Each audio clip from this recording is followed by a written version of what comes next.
If you don't quit, you will win. This business rewards the persistent, and success comes from being persistent.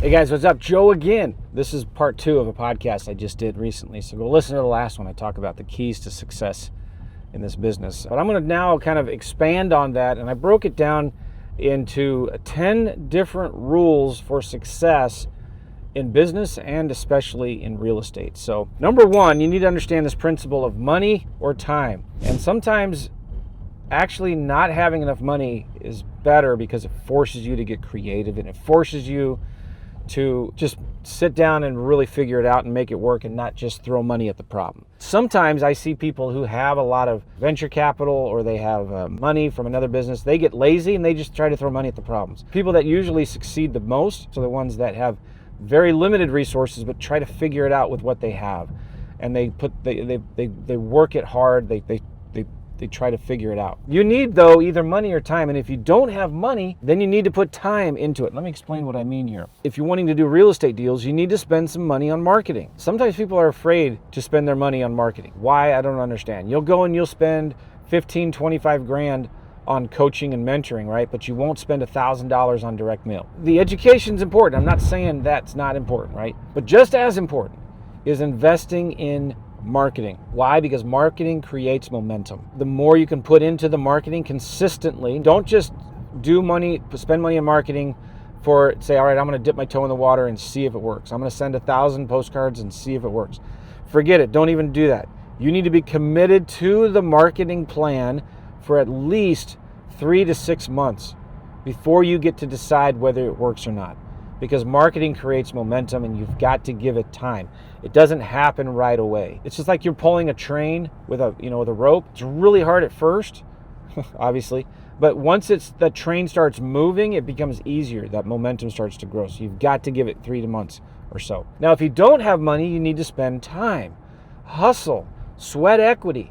That will get you deals as well. So what I'm saying is, like, if you can't send out the postcards, then get on the phone. You need to get on the phone and start calling. If I had no money and I had 30 days to make $5,000 to do a deal or not, you know what I would do? I'd be on the phone at least 10 hours a day. On the phone, calling sellers, calling realtors, calling investors, calling buyers, and I'd be asking everybody 2 questions. Hey, have you got any deals?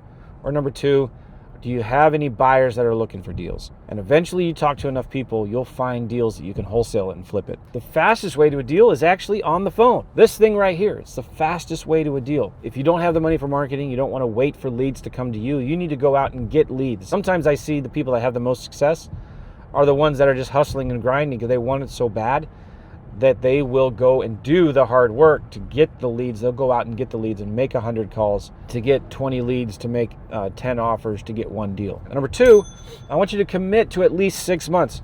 No quitting early allowed. If you are a quitter, then stop, get off my podcast and go listen to some audiobooks. Do not quit, okay? Results compound over time. You need to learn to stay consistent because consistency beats talent in this business. Number 3, never blame anyone.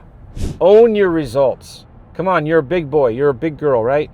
Anytime I'm talking to somebody who's interested in coaching and I ask them, hey, so tell me about your experience. Tell me about what you're doing, If they start complaining about another guru or another program or something else or somebody else that failed them, they're out. I'm not going to work with somebody who does that. Even if they're right, I don't want to work with people who blame other people for their failures, because you know what? They're going to do the same thing to me. When it doesn't work for them, when I don't give them what they want or what they think that they want or what they need, and I know what they need and they think differently, they're going to quit, they're going to give up, and they're going to blame me. They're going to blame my team.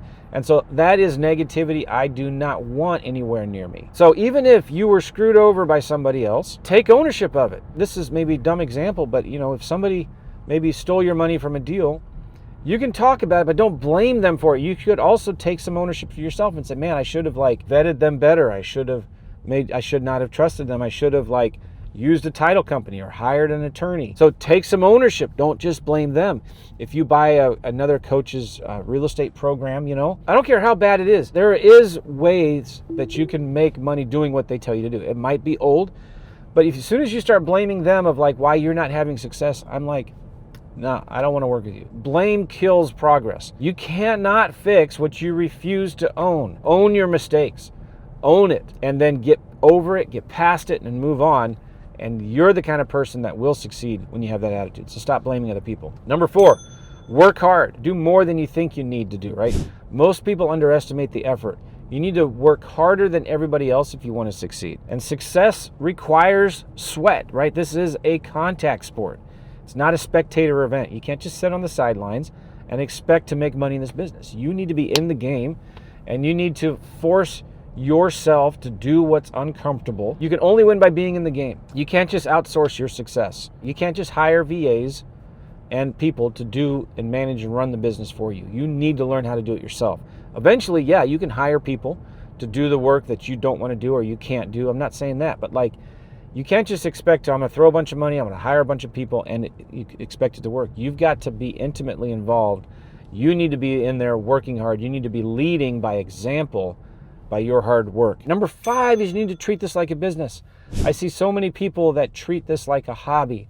You need to treat it like a business. You need to track your numbers. You can't improve what you don't track, what you don't measure. You got to have structure, not randomness and not just fly by night. Some people can do that, but you know, behind them though, you might think, oh, look at them. They're just like, but behind them, they have somebody that is actually the systemizer, the organizer, right? I remember one time I was in a mastermind and the guy said, hey, if you don't know your numbers, you do not have a real business. And I was like offended by that. I was like, what are you talking about? I have a real business, but I didn't know my numbers. And I realized later on, that's not okay. All right, number 6, you need to learn sales. You need to learn how to sell things. No matter what kind of business you're in, you need to learn how to sell yourself. And sometimes it's you just have to learn how to ask questions. That's all it is. And find out what the customers' problems are. Your buyers, your sellers, your realtors, your private investors.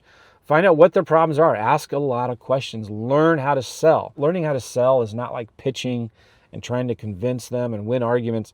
Really, it's just listening. But sales is the $1 million skill. It's the number 1 skill in real estate today. And so to do that, that means you need to practice. You need to practice every day. Repetition builds confidence, it builds clarity. And so I really want to challenge you to practice, which leads to number 7. This is where we get a little uncomfortable for some people. But number 7, I want you to talk to 5 people a day. 5 people a day. You're going to build skill through that repetition. Conversations will actually sharpen your instincts. And the more you practice, the better you'll get at talking to people. The more you talk, the more opportunities are going to appear, and your pipeline is going to grow now with more conversations. Okay, so number 7, really important. I'm telling you, if you just talk to 5 people a day, 5 sellers, 5 realtors, 5 investors, 5 buyers, and just ask those 2 questions. Hey, do you have any deals? Do you know anybody who has any deals? Or do you have any buyers, anybody looking for deals? You will find opportunity eventually, okay? Number 8, you want to make at least 3 offers a day. Your speed to income is directly proportional to the number of offers that you make. So if you want to make a lot of money, you need to make a lot of offers. So I want to challenge you to make 3 offers a day. Speed comes from action. So offers create potential deals, and imperfect offers are better than no offers. So sometimes people are afraid of making mistakes, making a bad offer. I say get over it. Make offers, and if you make an offer and you don't feel like this queasy, uneasy feeling in your stomach, then you're offering too much. If you want to make sellers happy, then give them whatever they want, but you need to make offers that are going to make you uncomfortable, where you can make a lot of money. So you learn by doing, not by waiting. Don't wait until the perfect opportunity comes. Sellers are really, really good at hiding their motivation. They might say, I want $5 million for this property that's landlocked in wetlands and all of that, but maybe you got them on a bad hair day. No means not yet. So you need to learn how to make a lot of offers, and don't wait around for the perfect quote unquote motivated seller to all of a sudden appear and beg you to make an offer on their property. So you've got to make offers, which then follows up to number 9, follow-ups. Every 30 days, this is where the money happens. Most deals come from the follow-up, right? The fortune is in the follow-up. You need to stay on top of mind to these sellers, right? People many times, almost always, will say no before they say yes. No means not yet. So you need to follow up with every offer that you make. Gavin and I looked at my coaching business partner. One year we looked back in the previous 12 months on how many deals we did. We did 58 deals that year. And of those 58 deals, only 4 came from that first conversation with the seller. If we would not have done any follow-up, we would have only done 4 deals that year. But instead, we did 58. And on average, we did 7 to 8 touches over 2 to 3 months. If you're not following up with your offers, with your sellers, you're throwing away money. So follow up. And finally, number 10, I want you to lead with value. Learn how to serve first. Help people solve their problems. When you are there to serve other people and give them what they want, you will always get what you want when you come back, right? So learn to be a servant. Protect your reputation. Integrity is super critical and it compounds over time.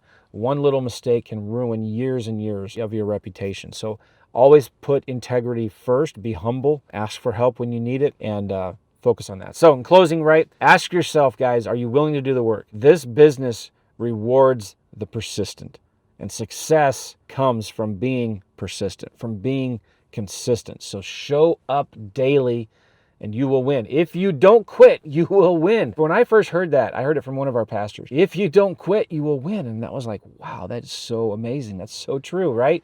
Like, so it's so easy in business and in marriage and in your parenting and in life. Like, it's just so easy to quit and go to the bottle or smoke a joint or just have an affair or steal and lie and go do something because you might think, just forget it. You know, who cares? Nobody cares anyway. You lost. So do not quit. Do the right thing. Don't quit. So that's all I got. If you like this podcast, if you're watching this on YouTube or listening to it, give me a thumbs up, like, comment, subscribe. I really appreciate you, and we'll see you later. Take care. Bye-bye.